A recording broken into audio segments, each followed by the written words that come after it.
¿Quién abre tú?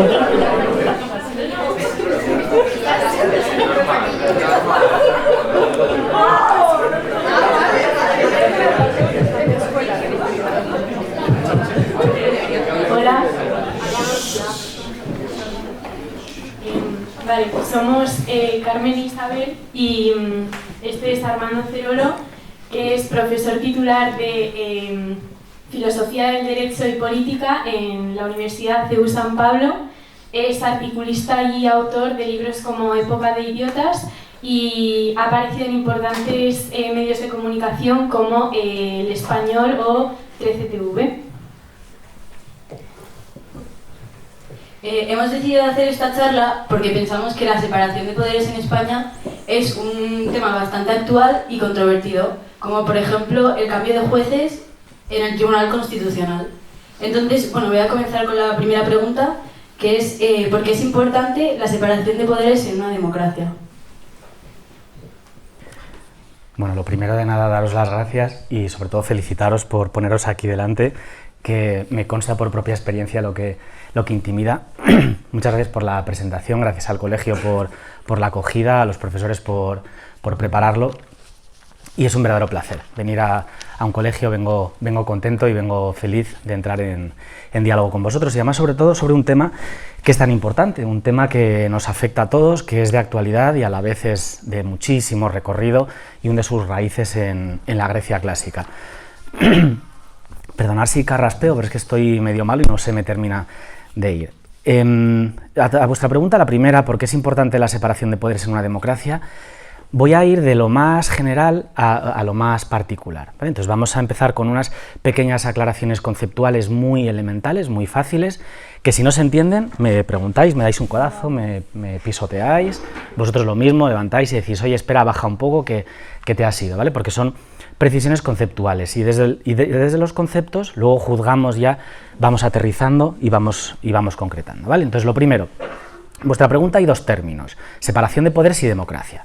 Entonces, lo primero que os quiero compartir es que no es necesariamente lo mismo ni van necesariamente vinculadas ambas cosas, democracia y separación de poderes. Son dos cosas muy distintas. La democracia está en el origen de nuestra cultura occidental, tiene más de 2000 años de antigüedad, la idea de democracia, que como sabéis viene de demos y kratos, pueblo y poder. ¿Vale? El poder en manos del pueblo, democracia, es un concepto muy antiguo, un concepto que está en el origen mismo de nuestra tradición occidental, es el corazón de nuestra política, la idea de democracia. Luego explico los elementos muy básicos de esta tradición milenaria. Sin embargo, la separación de poderes es algo moderno, no siempre ha existido y no siempre ha sido así. Es una cosa que se formuló por primera vez de un modo sistemático por Montesquieu, un autor francés, que desde Francia observaba lo que sucedía en la democracia moderna inglesa, siglo XVII, y empezó a formalizar muy vagamente, en relación a algunas cosas, en un libro famoso que se llama El espíritu de las leyes, la idea de la separación de poderes. Por tanto, lo primero a lo que os invito es a que distingamos claramente lo que es separación de poderes de democracia, y es muy importante entenderlo. ¿Por qué? Porque la democracia clásica se basa en una idea muy elemental, que es el poder en manos del pueblo. Es decir, en la democracia clásica el pueblo tiene el poder. Ahora, ¿qué era el poder en la democracia clásica? ¿Por qué podía funcionar una democracia a la antigua? Porque el poder eran muy poquitos. Casi en un juego de palabras, democracia podría venir de demos, de décimo, de un 10% de la población en total. Entonces, en las polis antiguas, en las polis griegas y luego en la urbs romana, los ciudadanos, es decir, aquellos que tenían derechos políticos, aquellos que tenían poder político, eran muy poquitos. ¿Vale? Ciudadano, que era lo que resume ese tipo de persona a la que se le reconoce un poder político, eran muy poquitos. Ciudadanos no eran todos. La idea de ciudadanía, tal y como la entendemos hoy, viene casi de la Revolución Francesa, de las Cortes de Cádiz, ¿vale? Es muy tardía en nuestra historia. Antiguamente el pueblo con poder político, es decir, el ciudadano, eran muy poquitos. Los demás eran o menores de edad, o mujeres, o extranjeros, o esclavos. No tenían ningún tipo de participación política. Y por eso podía funcionar una democracia pura, es decir, por eso se podía decir que el pueblo tenía poder, porque eran pocos, se conocían y entre ellos podían actuar directamente en las instituciones políticas. Entonces, la idea de democracia antigua viene directamente de una idea importante que quiero que os quede clara, y si no volvemos sobre ella, que es la idea de participación, formar parte de, formaban parte del poder. Por tanto, la democracia antigua suponía que aquellos ciudadanos, aquellos que formaban parte de la vida política, tenían poder. Democracia antigua, poder. Ciudadano, poder, democracia antigua. Ciudadano, poder. La idea de poder es muy importante. Me habéis preguntado por la separación de poderes. La separación de poderes parte de un concepto que ya es moderno, que es la idea de representación. Por tanto, la primera distinción conceptual que os pido que analicemos es la diferencia entre representación y poder. No es lo mismo y se suelen confundir. Lo explico de una forma muy sencilla, que es la representación jurídica. Cuando yo soy representado es porque alguien actúa en mi nombre. Por ejemplo, si yo soy el dueño de una empresa y quiero comprar materiales de construcción en Francia, yo como dueño de la empresa no me voy a desplazar hasta Francia para hacerlo. Entonces, ¿qué es lo que hago? Le pido a alguien que vaya en mi nombre. Esa persona va a actuar en representación mía. Él va a ser el representante y yo voy a ser el representado. Pepe, yo soy Armando, le pido a Pepe que vaya a Francia y que compre materiales de construcción. Pepe es el representante de Armando, que es el representado.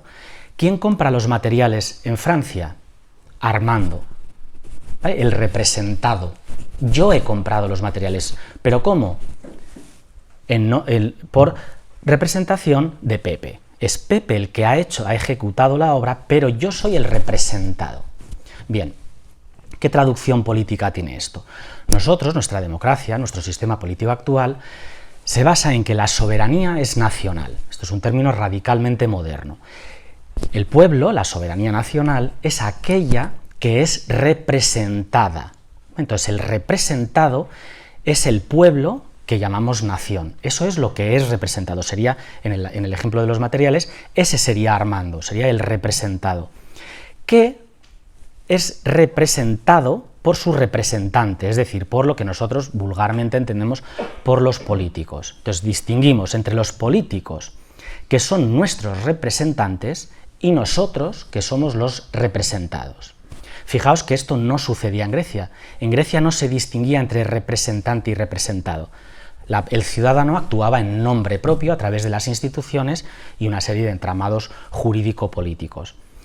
La idea moderna se basa en esa distinción entre representante y representado. El pueblo es el representado y el representante es el que actúa. Por tanto, distinguimos hoy, en nuestros días, entre representación y poder. ¿Quién tiene el poder? ¿El representante o el representado? En términos jurídicos, yo, Armando, que compro materiales en Francia porque se lo pido a Pepe, yo soy el que tengo el poder y Pepe es el que lo ejecuta porque está actuando en mi nombre. ¿Qué es lo que sucede en la democracia contemporánea? Que esto se confunde representación y poder.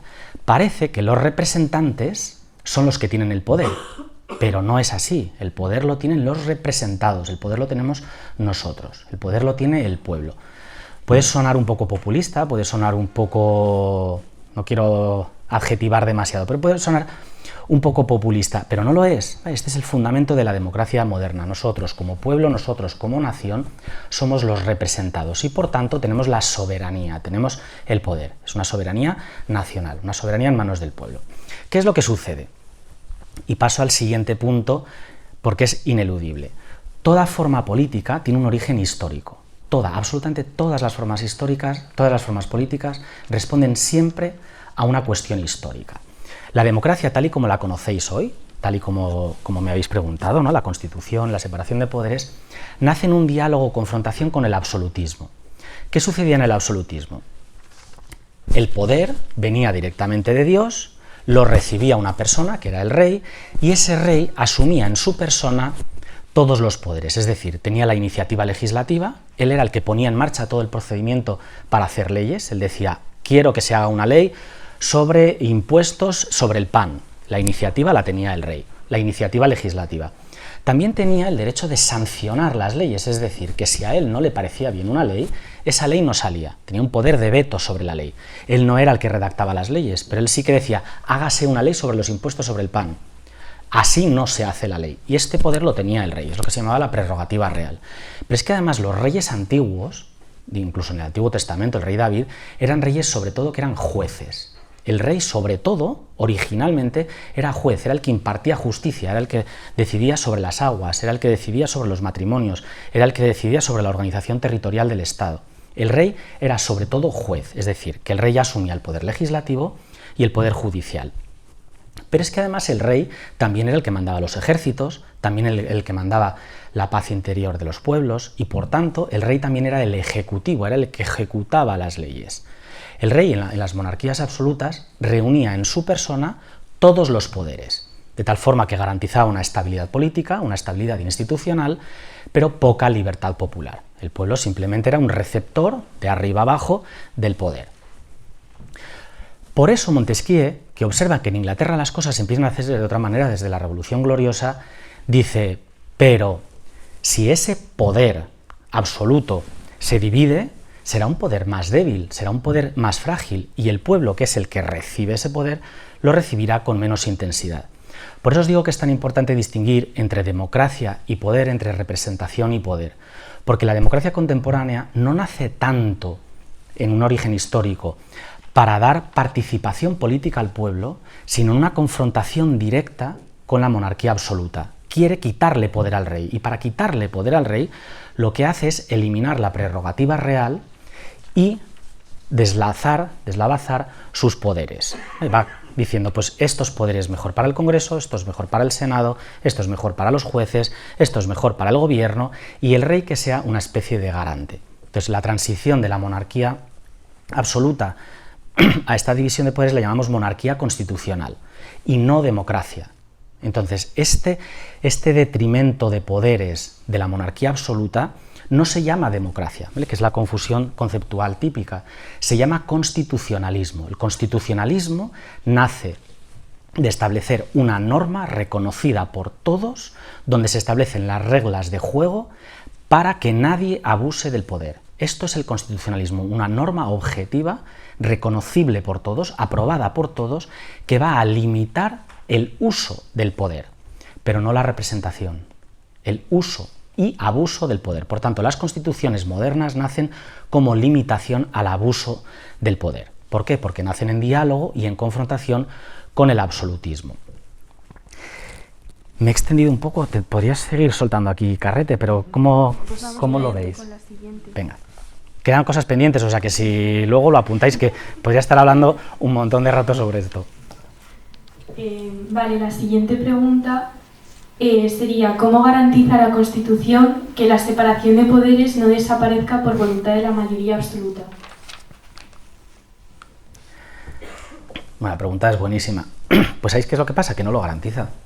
Porque lo que garantiza la Constitución es precisamente la mayoría absoluta. O sea que vuestra pregunta, si la he entendido bien y formulada de otra manera, es ¿cómo cuidaría una Constitución de un pueblo que quiere ser esclavo? Sí. ¿Cómo haría? ¿No? Si ahora imaginaos que todos nos ponemos de acuerdo en que es que queremos ser esclavos, que es que la libertad es un engorro, que es que la libertad es un incordio, que es que queremos un buen tirano. Y es que además conocemos un buen tirano y nos gusta, y además queremos que esté de por vida el tirano. Y estamos todos de acuerdo. ¿Puede ir la Constitución, puede ir un texto legal contra la mayoría del pueblo? No puede. No puede. No puede. Esta es la gran debilidad, esta es la gran fragilidad de las democracias, que es un sistema que es bueno, es un sistema que es excelente, porque defiende la libertad, defiende la participación, pero es necesitado, es deudor de una salud moral popular, es decir, de un pueblo vivo, de un pueblo vigoroso. Si el pueblo no quiere la libertad, la Constitución no nos puede obligar a ser libres. Rousseau decía que sí. Pero Rousseau era un tiranito, tenía una vocación de tirano. Las democracias constitucionales no lo son. Si el pueblo no quiere ser libre, si el pueblo no quiere las libertades, el pueblo pierde las libertades. De hecho, esta es la idea más bonita de la libertad, que la libertad se pierde cuando no se ejerce. La libertad se pierde cuando no se practica. Por eso la libertad es una praxis que ha de ser educada desde pequeños. Tenemos que ser educados en la libertad, porque la libertad es una práctica y cuando no se practica, se pierde. Entonces, ¿qué es lo que sí que puede hacer una Constitución? Y luego aterrizamos en garantías constitucionales y en textos, porque os he partido de lo más general. ¿Qué es lo que sí que puede hacer una Constitución? Y en esto Tocqueville es el gran maestro. Lo que sí que puede articular son medios distintos de participación ciudadana donde ejercitamos la práctica política, por ejemplo, en asociaciones, en instituciones, en elecciones, en entes locales. Por ejemplo, lo que estáis haciendo vosotras ahora mismo. Esto es un ejercicio bellísimo de libertad. Os estáis poniendo en juego delante de un auditorio para pasar nervios.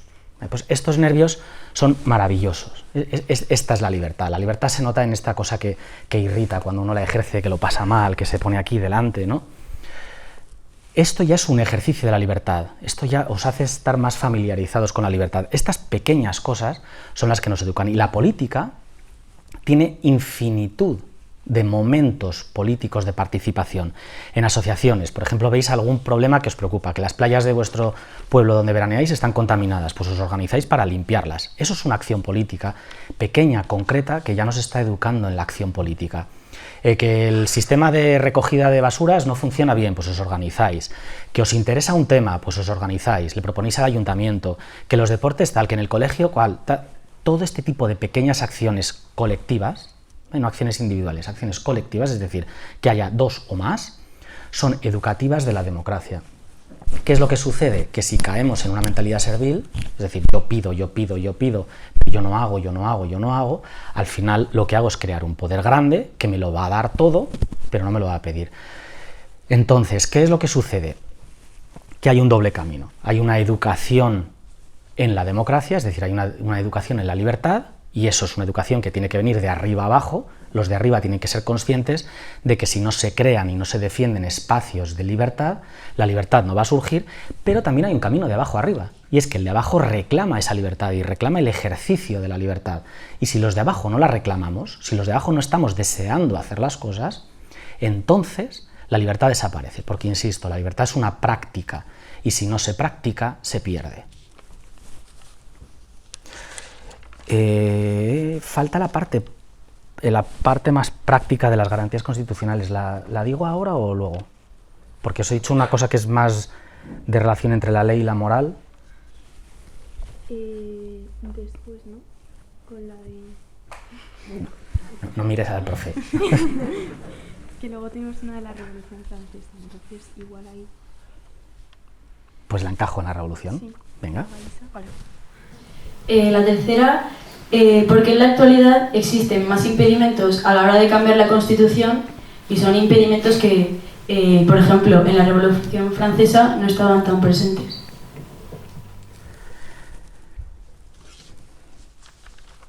Aquí hay una pequeña precisión, si he entendido bien la pregunta. La Revolución Francesa fue una revolución, con lo cual no había ningún tipo de garantía. Es lo que caracteriza a las revoluciones es que no hay ningún tipo de garantía, es el asalto violento del poder. Es lo que hemos visto ahora un poco así de lejos con cierta amenaza en Brasil. Una revolución es te saltas todas las reglas para ganar el partido. Entonces es la ausencia de reglas, mientras que la Constitución es la gran regla. Entonces, a vuestra pregunta de por qué ahora hay más garantías que en la Revolución, no quiero ser demasiado obvio, pero es que la Revolución Francesa fue un proceso ilegal. Fue el asalto. Te puede gustar más o menos el resultado, puedes estar más o menos de acuerdo, puedes empatizar más o menos con los revolucionarios, pero desde luego fue un acto antipolítico. ¿Vale? Estrictamente hablando, fue un acto antipolítico. O sea, cortarle la cabeza al rey no está bien. Es una cosa fea, es una cosa de mal gusto, hablando políticamente. No se hace. Es mejor hablar con él y decirle, oye, mira, hemos votado, no queremos que estés con nosotros, vete pacíficamente. Y luego es también de buen gusto que él lo acepte, cosa que tampoco suelen hacer. Pero hablando políticamente, lo suyo es esto. Es un proceso limpio donde tú has perdido las elecciones, pues no sé, Bolsonaro, has perdido las elecciones, mira, pues vete y luego lo intentas desde la oposición y tal, la transición del poder. ¿Qué es lo que sucede? Que la Revolución Francesa no fue exactamente eso. Entonces fue un acto violento. Entonces me importaba vuestra pregunta porque es muy importante en esto que estamos hablando de la separación de poderes, entender lo que es una revolución. La separación de poderes es la garantía de la transición pacífica del poder. Por eso os decía, cuidado con confundir representación y poder. Mira, la democracia moderna, la democracia que nace en el siglo X, finales del XVIII, los americanos lo sintetizan con una frase que a mí me parece brillante, que es sustituir ballots por bullets, es decir, balas por papeletas. ¿Por qué? Porque si os fijáis, el primer proceso de civilización política fue cuando una serie de personas se juntaron en un anfiteatro, se vistieron todos de blanco y dejaron las espadas fuera, es decir, cuando se togaron, cuando se pusieron una toga. Por eso nuestros magistrados hoy llevan una toga, van todos iguales. Significa que reconocen que están en un espacio de no violencia. Cuando en Grecia entraron los primeros políticos vestidos de blanco y dejaron la espada fuera, ese fue el primer proceso de civilización política. ¿Por qué? Porque reconocieron que la transición típica y lógica del poder, que siempre ha sido violenta, no seamos ingenuos, la transición del poder siempre ha sido violenta, porque ¿qué hace falta para que yo te quite a ti el poder? Pues pregúntaselo a dos machos cabríos, el que tenga los cuernos más grandes. Si yo te quiero quitar a ti el poder, tengo que tener los cuernos más grandes que tú, tengo que tener la espada más grande que tú, tengo que tener la cabeza nuclear más grande que tú. Es una lógica pura de poder. ¿Qué es lo que hace la democracia clásica? Civilizar el poder. ¿Y qué significa civilizar el poder? No significa anularlo, no significa criminalizarlo, significa la garantía pacífica en el tránsito del poder, es decir, que la espada o el báculo que yo tengo, ahora te lo cedo a ti. Por eso los americanos, cuando hablan de las democracias liberales, estas del siglo XVIII y XIX, dicen, si lo que hemos hecho ha sido cambiar las balas por las papeletas. Y esto tiene una importancia muy profunda, porque la democracia no es un proceso para dirimir la verdad absoluta, no es un lugar donde se juntan los sabios para decir qué es verdad y qué es mentira, es un lugar donde se civiliza la violencia. Por eso es tan importante distinguir entre la Revolución Francesa y las monarquías constitucionales o las democracias parlamentarias, que es lo mismo. ¿Por qué? Porque la Revolución Francesa lo que hace es saltarse precisamente esa civilización del poder, es decir, tú tienes el poder, Luis XVI, pero me molesta que lo tengas. Me organizo violentamente y asalto a la Bastilla y te corto la cabeza. El resultado puede estar bien, como puede estar bien quitar a cualquiera que se os ocurra del poder que a vosotros os moleste, pero es que en la democracia el bien y el procedimiento coinciden. Esto, por favor, que quede muy claro. En la democracia el bien y el procedimiento coinciden, es decir, que ser escrupuloso con el procedimiento coincide con el bien. Lo digo de otra manera, el fin no justifica los medios, porque en la democracia los medios son el fin. Es decir, ser respetuoso con el procedimiento legislativo y con la Constitución coincide con el bien de la democracia. Aunque la democracia nos lleve por un camino que no nos apetezca tanto, aunque nos lleve por un camino que no nos guste demasiado, aunque se aprueben leyes que a nosotros no nos encanten, bueno, pues si no te gustan, convences a los tuyos, articulas los medios necesarios, te organizas y batallas y argumentas, pero en ningún caso la violencia. Hobbes, el autor del Leviatán, uno de los grandes autores políticos de la modernidad, decía, un Estado fracasa cuando es incapaz de evitar la violencia. El Estado moderno, que no el griego, el Estado moderno nace para evitar la violencia. Cuando un Estado no es capaz de evitar la violencia, se llama Estado fallido. Puede ser Colombia con los narcos, puede ser México con la corrupción, puede ser ciertas partes de Italia durante la época de la mafia. Esos son estados fallidos, donde el propio Estado con sus instituciones no es capaz de garantizar la paz civil, que no es la verdad, o dicho de otra manera, la verdad de la democracia es la paz civil. Por eso la Revolución Francesa no es un ejemplo político, y por eso la Revolución Francesa lo que hace es saltarse los instrumentos y los cauces legales establecidos para conseguir un fin. ¿Qué es lo que aprendemos después de la Revolución Francesa, 1814, y la Carta otorgada de Luis XVIII? Que una Constitución es un texto que sobre todo obliga al que tiene el poder. ¿Y a qué le obliga? A respetar los cauces establecidos para el tránsito pacífico del poder. Y ya la última pregunta. En la situación histórica que vivimos, con una guerra en suelo europeo, una crisis financiera y económica económica próxima, gobiernos poco estables como Brasil, una polarización política como la de Estados Unidos, ¿están las democracias en peligro? Si es así, ¿cómo llegar a una democracia saludable? Bueno, como las otras, fantástica pregunta también. Permitidme que primero os la devuelva yo a vosotros. Os voy a preguntar quién aprobaría la democracia, ¿no? Si decimos sí, ¿por qué la democracia hoy? ¿Tal? ¿Quiénes de vosotros le dais un aprobado al sistema político y quiénes le dais un suspenso? ¿Vale? Con que levantéis la mano me basta. ¿Quién aprobaría el sistema político español? ¿Quién le da una 5 o más? ¿Quién le da suspenso? Vale. ¿Quién le da más de 7? Notablillo. ¿Quién le da sobresaliente? Vale. Esto es muy interesante, ¿no? Ver cómo apreciamos nuestro sistema, porque en la medida en la que lo apreciemos lo defenderemos, ¿vale? Si es un sistema que no funciona, pues mejor dejarlo morir y ya vendrá otra cosa que será igual de mala o peor o mejor o yo qué sé, pero por lo menos cambiamos, ¿no? Como cuando con una mala novia o un mal novio, pues mira, por lo menos lo cambiamos y nos entretenemos en el cambio. Cuidado, porque estamos hablando de un sistema político, ¿vale? Entonces los cambios suelen ser a peor, ¿vale? Entonces cuidado, pero bueno, el tema de la apreciación política es muy importante. ¿Y por qué os he hecho esta pregunta? Porque esta es la amenaza. Esta es la amenaza. El descrédito del sistema.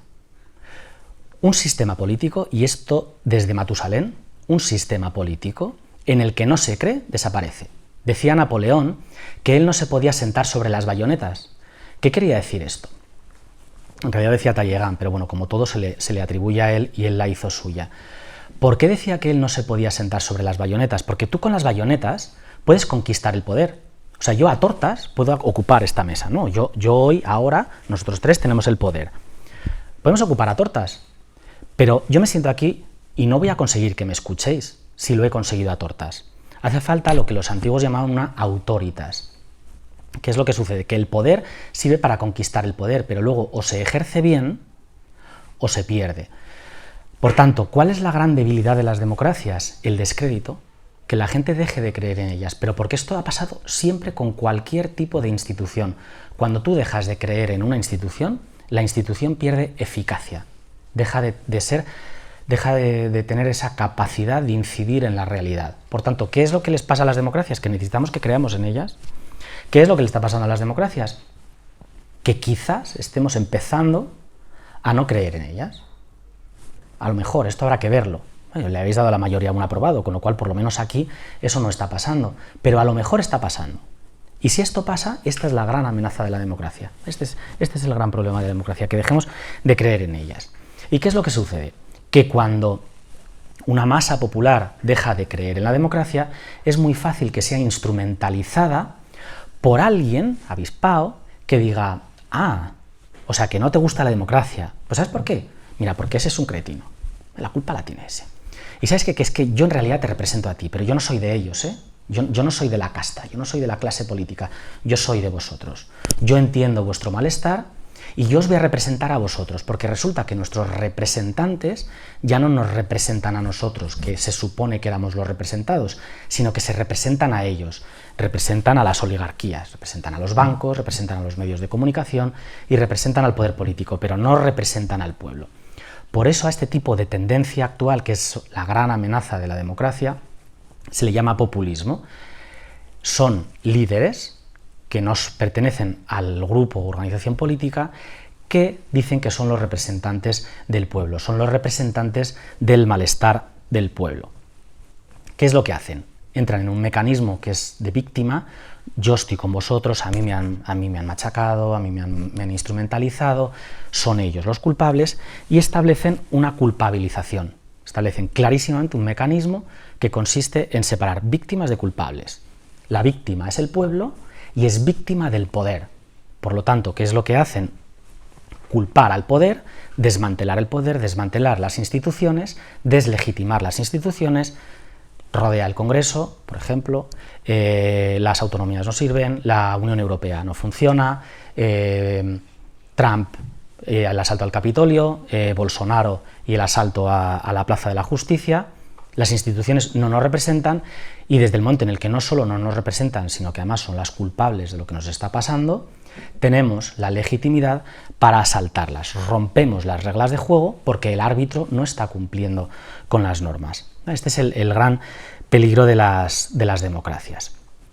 Ahora, el liberalismo, tal y como os he explicado que surge en el contexto del absolutismo, no es ajeno a esto. Esto que nos está pasando no es nuevo. Pensad que el liberalismo, como bien me preguntabais, surge en la Revolución Francesa. En la Revolución Francesa se produce la ruptura moral, popular, religiosa, tradicional, más grande de la modernidad. No ha habido sociedad más polarizada, esa palabra que tanto nos gusta utilizar. No ha habido sociedad más polarizada que la francesa de la Revolución Francesa. No ha habido sistema político más fracturado que el francés durante la Revolución Francesa. No ha habido una tensión entre el poder político y religioso más grande que durante la Revolución Francesa y después. No ha habido una guerra civil más sangrienta que aquella, lo que pasa es que no tenían los medios de nosotros, pero la guerra civil francesa fue brutal, ¿vale? Como sabéis. O sea, por utilizar términos contemporáneos, la polarización justo en el momento posterior a la Revolución Francesa fue infinitamente más grande, infinitamente superior a la que tenemos hoy, pero muchísimo más. Y paradójicamente, unos señores como Benjamin Constant, como Alexis de Tocqueville y otros muchos, John Stuart Mill y otros muchos, dicen, pues vamos a crear un sistema político que tenga en cuenta este problema. ¿Y sabéis cómo lo tiene en cuenta? Diciendo, la política no tiene que generar un consenso. Esto no es el fin de la política. La política no es el lugar para que todos estemos de acuerdo. La política es el lugar en el que estamos de acuerdo, en el que yo acepto al contrario. Y esto es completamente distinto, porque hoy muchos están emperrados en que el sistema político no funciona porque no estamos de acuerdo. Y es, pero si es que no tenemos que estar de acuerdo. No tenemos que estar de acuerdo. Porque el fin de la política no es estar de acuerdo. El fin de la política es soportar el desacuerdo. Que seamos capaces de hacer cosas con los que no estamos de acuerdo. Porque este es el gran mérito. Que yo sea capaz de hacer algo contigo y no estoy de acuerdo contigo. Y sin embargo lo voy a hacer. Esta es la política. Esta es la verdadera acción política. Esto es lo excelente de la acción política. Que yo sea capaz de hacer algo contigo sin estar de acuerdo contigo. Porque la política no es una cosa de amigos. La política de amigos era la política de las tribus y se mataban los unos a los otros y no se soportaban. Porque la política tribal es primitiva. Es la política de los amigos. La política no es cuestión de amigos. Luego te puedes hacer amigo de aquel con el que haces cosas y es una cosa preciosa. Pero la política no es que nos juntemos los amigos para hacer algo. No, no, no, no, no. Es que nos juntemos los enemigos. La política es que nos juntemos los enemigos para hacer algo y precisamente porque no estamos de acuerdo. Esto es lo bello de la política. Esto es la verdadera acción política. Porque nos interesa la playa de nuestro pueblo, porque nos interesa la limpieza de nuestro pueblo, porque nos interesan las ardillas rojas de Canadá, porque nos gustan los juegos de rol, nos juntamos. Compartimos un fin, pero no compartimos una empatía, no compartimos una base moral común. ¿Vale? Entonces, ¿por qué os digo esto? Porque en el momento posterior a la Revolución Francesa surge la democracia tal y como la conocemos hoy. Es decir, que la democracia no surge de un momento maravilloso en el que todo el mundo estaba de acuerdo. Es que la democracia, justo y precisamente la que conocemos hoy, surge en el momento de mayor disenso, en el momento de mayor polarización, en el momento de mayor confrontación. Entonces surge, y a mí me parece precioso. Porque dicen, ¿y cómo podemos vivir juntos? Y hay dos respuestas. O nos ponemos todos de acuerdo, es decir, o todos nos hacemos religiosos o todos nos hacemos liberales ateos, es una posibilidad, y entonces a ver quién gana la guerra civil, los blancos contra los azules en Francia, una posibilidad, que una opinión venza a la otra y entonces sea la opinión dominante, y entonces la democracia será posible. Eso era una opción, pero no optaron por esta opción. Optaron por no intentar vencer a la opción contraria, sino crear un sistema donde las opciones distintas pudiesen convivir, pudiesen coexistir, aceptando, y esta es una idea nueva ahora, ¿vale? Doy un siguiente paso y con esto ya termino, aceptando además que no es que sea una renuncia, que es lo que también muchos críticos de la democracia dicen, no es que digan, bueno, yo renuncio a parte de mi verdad, tú renuncias a parte de tu verdad y entonces nos podemos soportar. No, no, no, no, no. No es que yo renuncie a una parte de mi verdad y tú renuncies a una parte de tu verdad. Es que yo acepto tu parte de verdad que no es mía. Y os pongo un ejemplo, con el tema de las vocaciones religiosas, ¿vale? Los modos de vida. Mi modo de vida puede convivir con tu modo de vida y no significa que los dos tengamos que tener el mismo modo de vida. La democracia se basa en la convivencia de distintos modos de vida. Yo os pongo un ejemplo. Un amigo mío puede decidir ser sacerdote y el otro puede decidir casarse. Son dos vocaciones. Mi modo de vida, yo estoy casado, mi modo de vida es el matrimonio. Pero yo para vivir contigo no tengo que tener el mismo modo de vida que tú. Son dos modos de vida distintos que conviven y se enriquecen mutuamente. Es decir, que aceptar la diferencia no es una renuncia de tu identidad, sino una afirmación de tu identidad. Yo no dejo de ser yo por entender que tú eres tú. Es que yo empiezo a ser yo cuando entiendo que tú eres tú. Y esta es la base moral del liberalismo. Que distintos modos de vida, distintas formas de ser, pueden coexistir sin tener que vencer la una a la otra. ¿Cuál es el riesgo de nuestra democracia hoy? Que estamos emperrados con este tema de las batallas culturales, del identitarismo y tal, que una opción se tiene que imponer sobre la otra. En el momento en el que esto se convierta en una creencia popular, estaremos en un momento guerra civilista. Una opinión querrá vencer a la otra y entonces volveremos al modelo A posterior a la Revolución Francesa, cuando una opinión tenía que imponerse sobre la otra. Yo deseo que permanezcamos en el momento B, cuando una opinión entiende que necesita la opinión contraria para existir, cuando mi opinión se enriquece con tu opinión, cuando mi yo se enriquece con tu tú, cuando mi diferencia se enriquece con tu diferencia. Y esto es lo que en nuestra Constitución se llama pluralismo, que es la gran palabra a rescatar.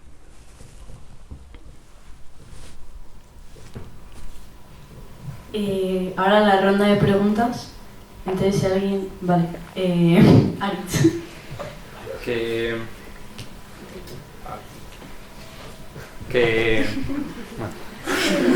Sí, ejercita tu libertad.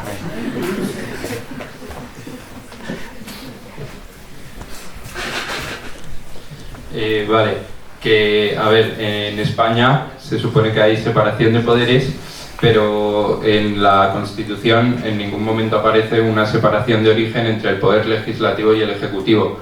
De hecho, en el artículo 68.3 esto lo impide la lista de elección proporcional, que dice que el ejecutivo y el legislativo tienen que ir siempre juntos. Entonces no entiendo por qué se dice que hay separación de poderes en España si no hay separación del ejecutivo y el legislativo. Gracias, Aritz.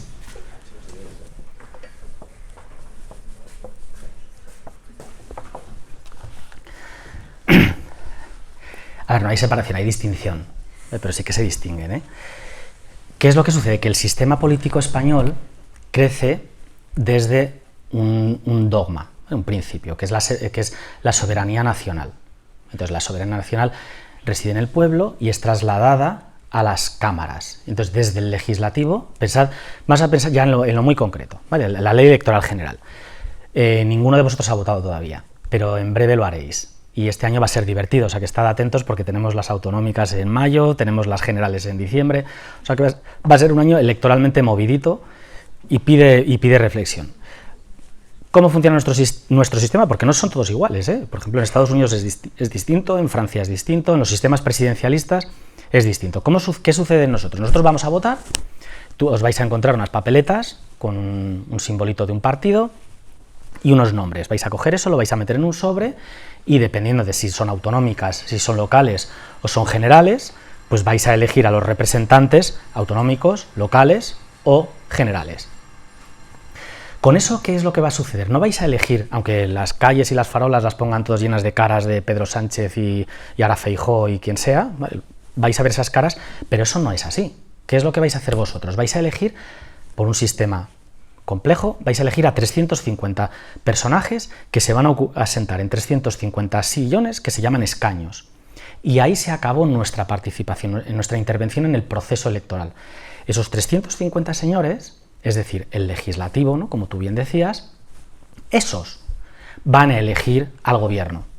O sea, no nosotros no elegimos al gobierno. Cuando se elige al gobierno se llama sistema presidencialista. Por un lado eliges a George Bush, por poner uno antiguo, y por otro lado eliges las cámaras. Nosotros no hacemos eso. Nosotros directamente elegimos a los representantes y ahí se acabó. Y nosotros ahí ya nos retiramos y ahí empieza el proceso de deliberación. Para los que tengáis mejor memoria, recordaréis que estuvimos un año sin formar gobierno, pues es que esto es lo que pasó. Elegimos a 350 señores que fueron incapaces de ponerse de acuerdo en quién de esos 350 iba a mandar y a formar gobierno. Como no se pusieron de acuerdo, tuvimos que volver a votar. Y esto es lo que pasó. Entonces es a esto a lo que tú te refieres y al artículo que has citado. Que nosotros no elegimos por un lado el legislativo y por otro lado el ejecutivo. No tenemos un sistema presidencialista. Ahora, sí que se distingue al legislativo del ejecutivo. Primero, ¿por qué? Porque es el legislativo el que legitima al ejecutivo y por tanto es el que también puede deslegitimarlo. Tenemos dos formas, por ejemplo, una moción de censura, que es por lo que Pedro Sánchez está ahora mismo, bueno, por lo que llegó al poder quitando a Rajoy. Fue Pedro Sánchez desde el legislativo el que le quitó el poder al ejecutivo, el que quitó a Rajoy con una moción de censura. También hay mociones de confianza, o sea que hay mecanismos para que el legislativo le quite la confianza al ejecutivo y por tanto sí que se distingue. Y se distingue además porque hay que distinguir entre lo que son los grupos parlamentarios que forman el arco parlamentario, el arco del legislativo, lo que son los partidos políticos y lo que es el gobierno que surge de ellos.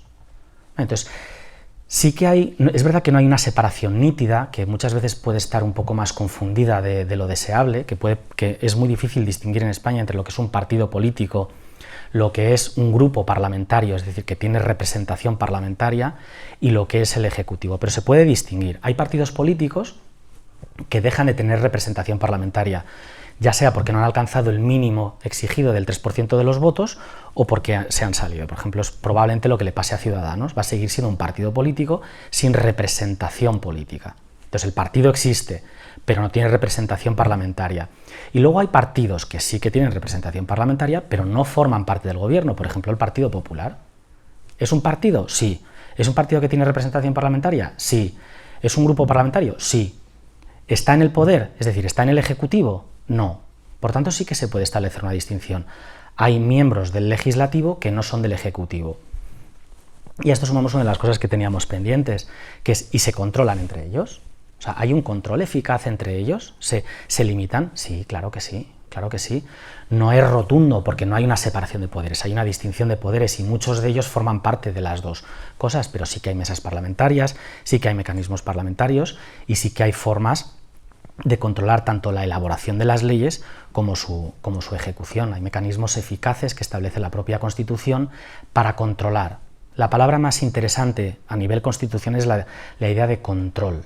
No tanto separación, porque la idea de separación significa ruptura. La idea de separación de poderes es muy confusa, yo os invito a no usarla.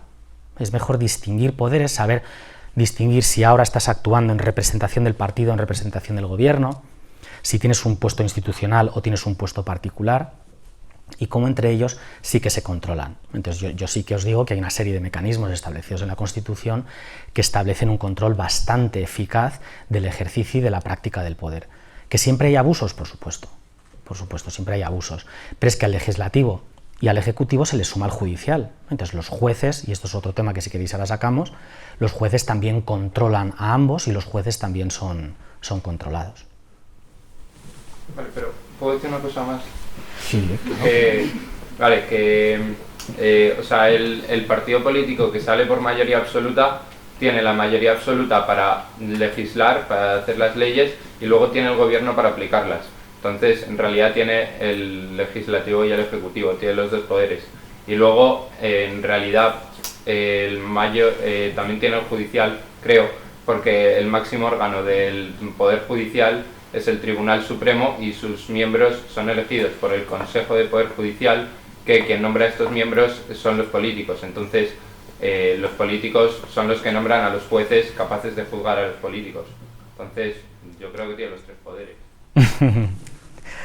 En parte sí, lo que pasa es que si lo dices así parece que es Luis XVI, ¿no? O Fernando VII, y no es tan así, no es tan así. O sea, fijaos que hemos tenido unos cuantos políticos últimamente con vocación de tiranito, también, ¿vale? No solo Fernando VII, también hemos tenido recientemente unos cuantos, y quizás los sigamos teniendo.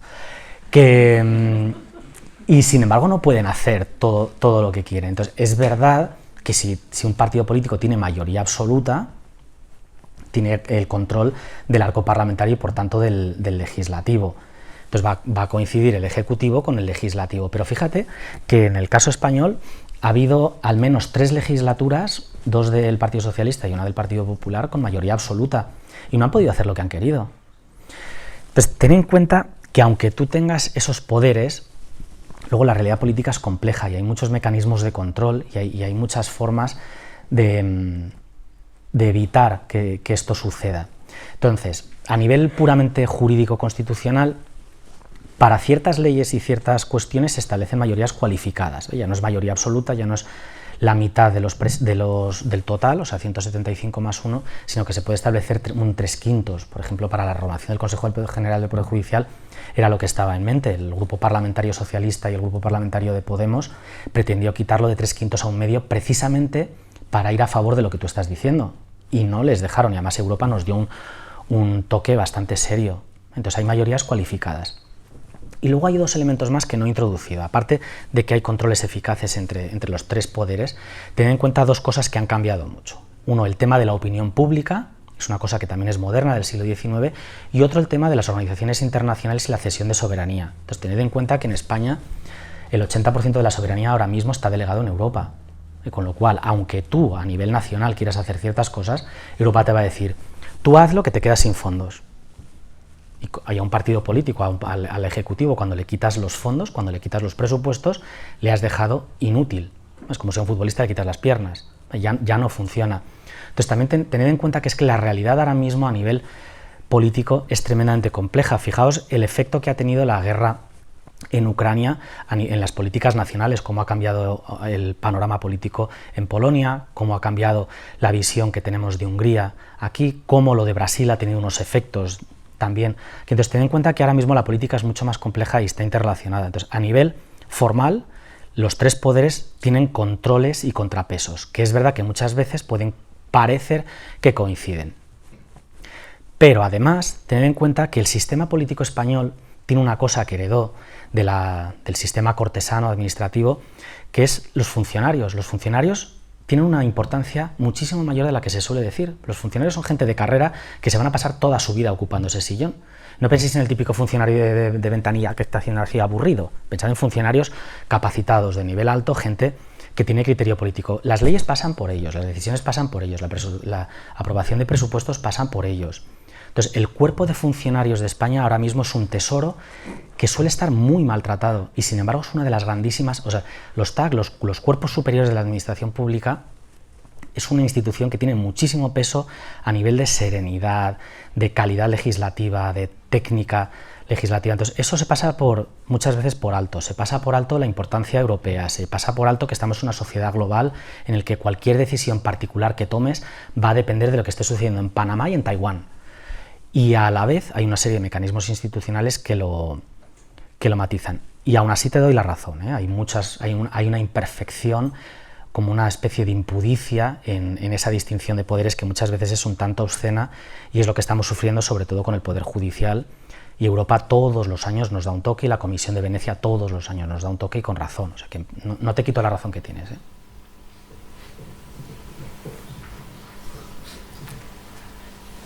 ¿Más preguntas? Claro. Claro.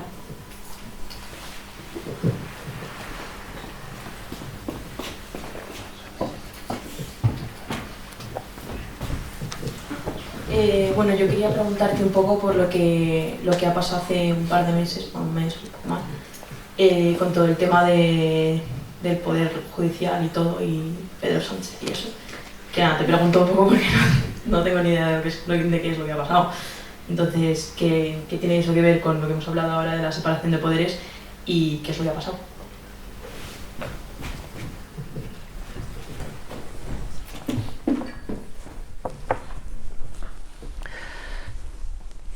Gracias, Clara. Pues ha pasado mucho.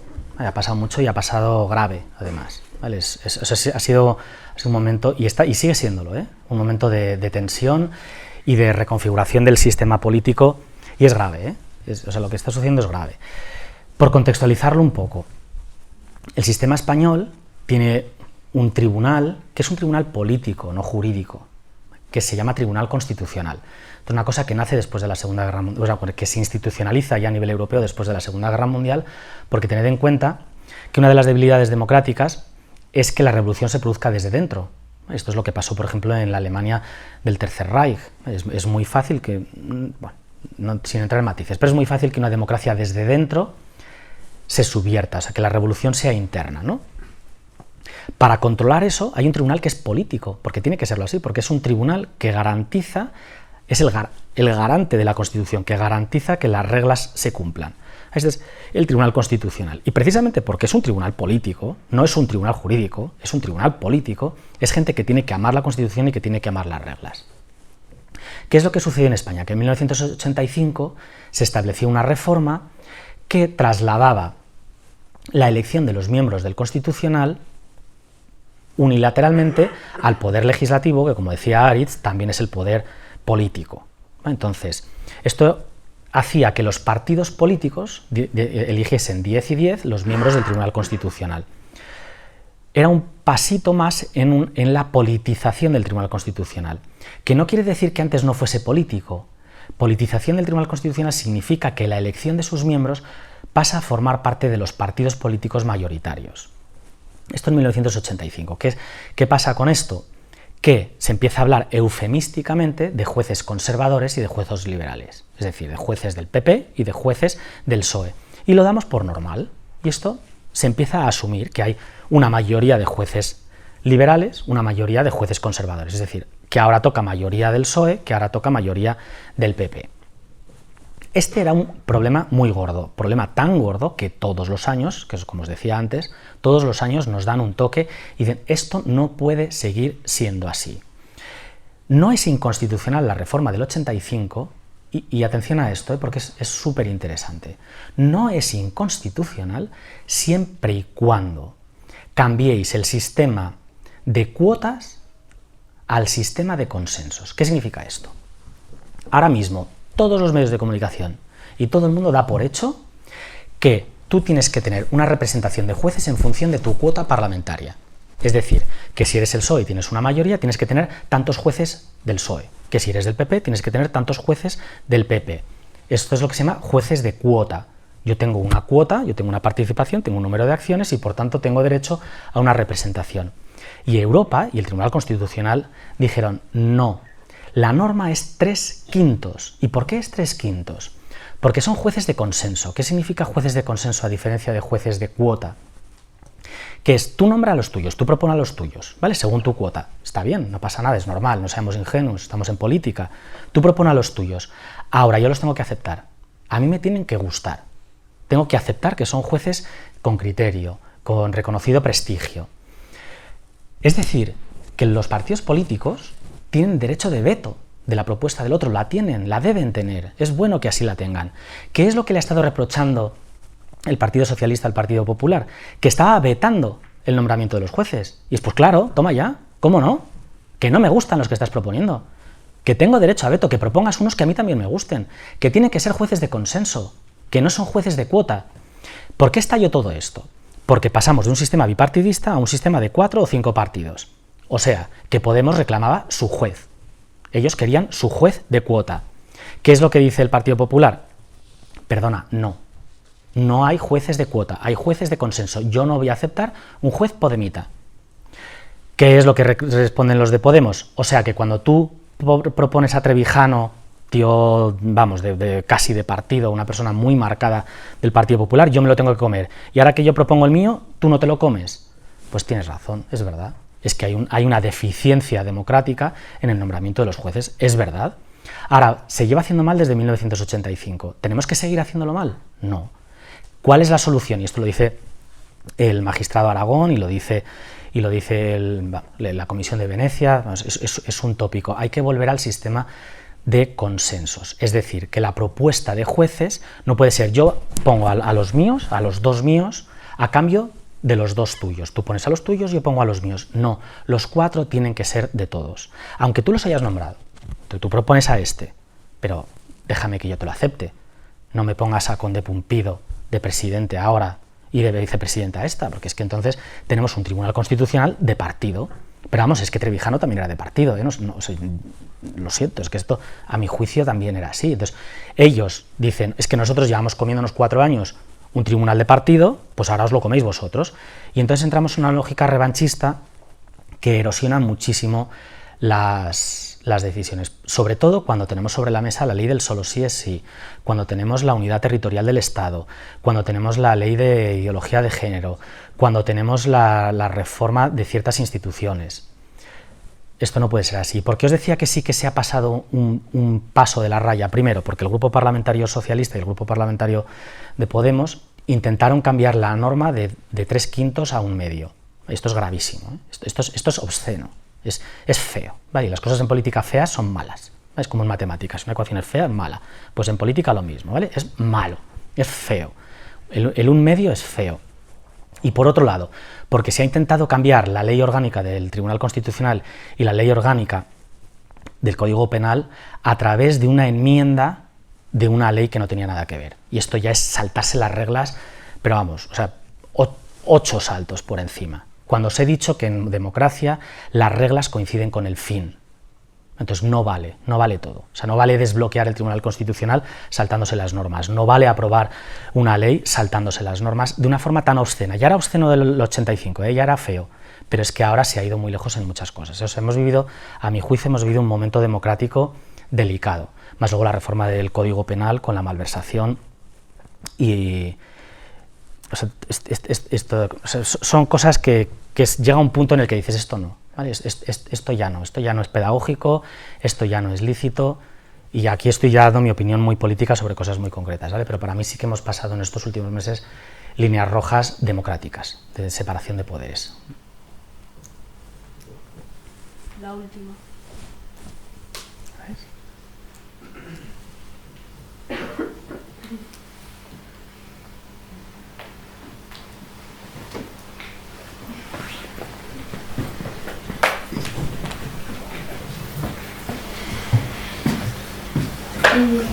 Bueno, ¿qué repercusión tendría en la Constitución española que se pasara, que hubiera otra república?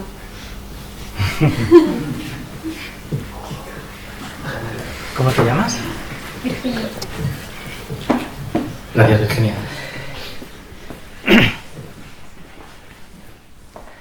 Entramos en el ámbito de lo estrictamente opinable, ¿vale? Hasta que ya me empecé a meter con ciertas cosas concretas, estaba hablando más como profe, ¿vale? Ahora ya hablo como es mi opinión.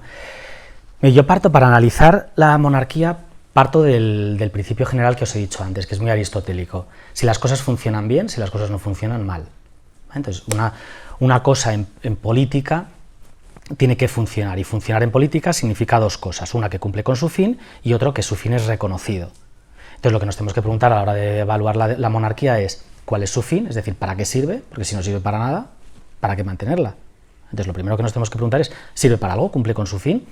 Y segundo, ¿es reconocida?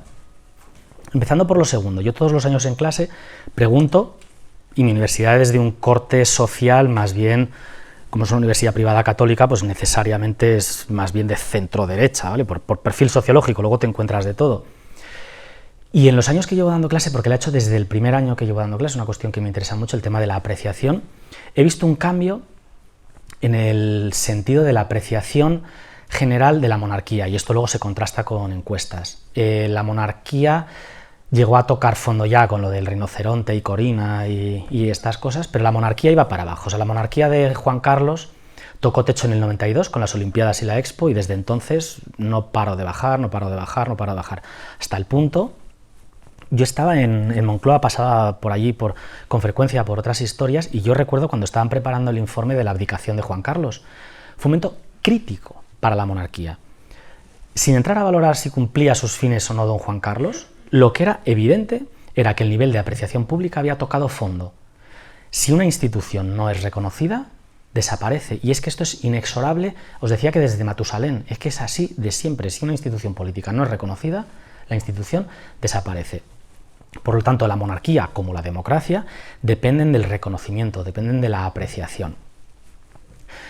Con Felipe VI, sobre todo después de 2017 y aquel famoso discurso que dio después de la Declaración Unilateral de Independencia, el prestigio de la monarquía subió, luego por la campaña de comunicación, porque la gente estima que lo están haciendo bien, porque es un matrimonio querido, porque están cumpliendo con su función. El tema de la apreciación está alto, está más alto que muchas otras instituciones. Desde luego siempre dan más alto que el político mejor valorado, con lo cual a nivel de reconocimiento está bien y por tanto el rey no se tiene que sentar sobre la bayoneta, sino que se puede sentar sobre el trono.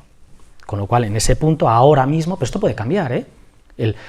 El lugar en el que mejor se ve es la corona inglesa. Siempre está oscilando en el tema de la apreciación y ha vivido momentos de todo tipo. Si habéis visto la serie The Crown, ahí se ve muy bien cómo en el fondo el tema conductor de la monarquía es la opinión pública. Cómo es apreciada la monarquía. Por eso la reina Isabel era la reina pop, porque es una tía que se hizo Beatle. Y tocando la música de los Beatles se hizo pop, punk y rock. Y así se mantuvo. Ahora veremos el rey Carlos qué música toca. Pero es un tema elemental de la monarquía. ¿Para qué sirve el rey? Si tú te lees la Constitución, sirve para una cosa y para la contraria. Es un texto que es muy ambiguo en muchas cosas. Pero la Constitución sí que dice una cosa, sí que le atribuye poderes que no ejerce, por cierto, tiene más poderes en la Constitución. De hecho, el rey en España tiene muchos más poderes que el rey en Inglaterra. Se establecen muchas analogías que muchas veces son gratuitas porque no tiene nada que ver, ¿eh? El rey en España tiene muchísimo más poder que en Inglaterra, donde realmente no tiene poderes en Inglaterra, pero no lo ejerce. Ahora, entonces, ¿para qué sirve la monarquía? Y con esto respondería a tu pregunta, porque si no sirve para nada, no pasaría nada si pasásemos de una monarquía a una república. Ahora, yo creo que ahora sí que tiene aceptación y que ahora sí que sirve. Mañana puede dejar de tener aceptación y mañana puede dejar de servir. Esto no es una cosa necesaria y universal. Pero yo creo que ahora sí que sirve. Y mira, yo lo he visto en dos cosas. Primero con lo de Cataluña.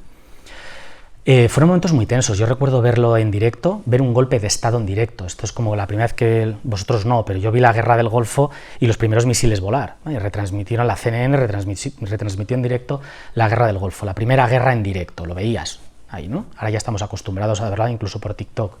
Pero aquello impresionó. Pues a mí me impresionó ver la Declaración Unilateral de Independencia, es decir, un golpe de Estado, verlo en directo. Es que me acuerdo, me puse de pie en la tele, no, me pegué a la tele, estaba diciendo, yo no me puedo creer que esto esté sucediendo. Me recuerdo la mitad del Parlamento catalán levantándose y marchándose.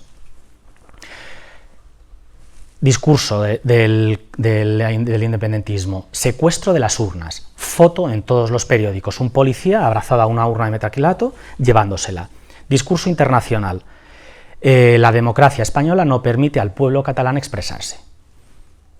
Entonces tú lo ves desde España y dices, no, ¿esto qué es? O sea, ¿qué tipo de opinión pública tenemos?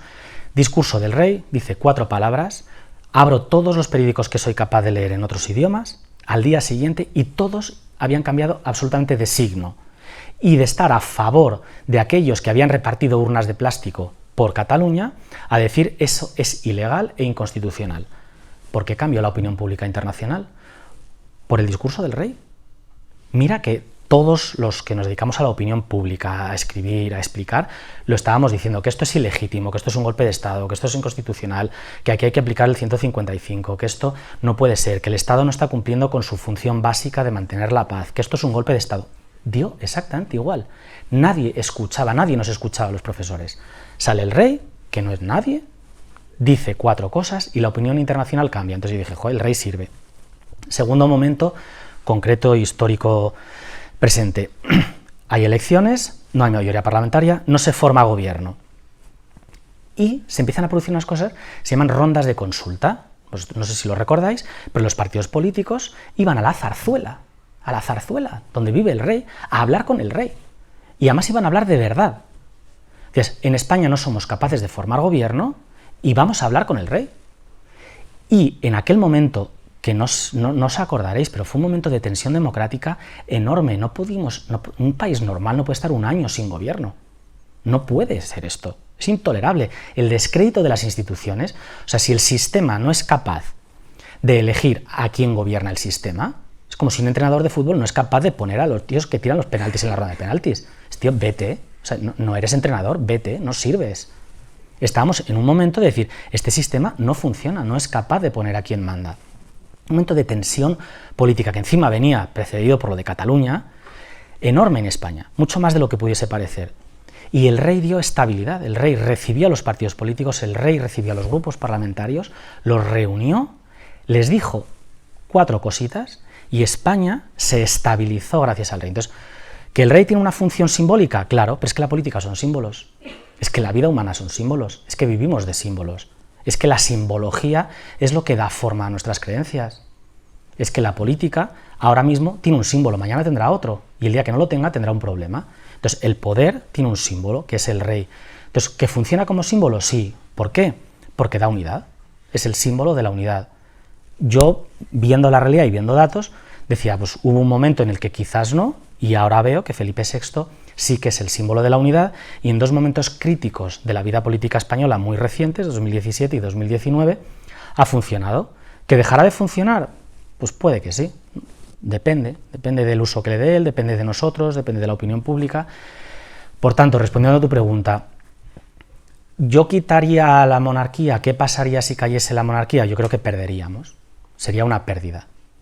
¿Qué pasaría si fuese una república? Sería una pérdida. Y además, teniendo en cuenta cuál es el carácter de los españoles, lo que nos gusta atizarnos, lo que nos gusta gritarnos, es bueno que haya un personaje hereditario, estable, que no dependa de los partidos políticos, que vale que es hombre, que vale que es machista, que vale que lo que sea, vale, sí, pero bueno, bien. Pero en el fondo es una cosa neutral que está por encima de las bronquitas particulares. Entonces yo creo que a día de hoy sería una pérdida. Y además te adelanto, quizás exagerando un poco, que si decidiésemos pasar bruscamente a una república, el nivel de tensión social en España probablemente fuese insostenible. Creo, pero es una opinión, ¿eh? Todo lo que he dicho ahora mismo ya es opinión basándome en cosas que vosotros también veis. Gracias.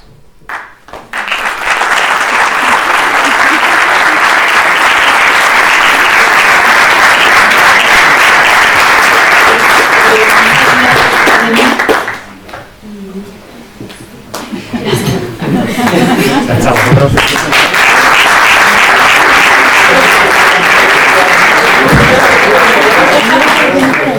Económicas.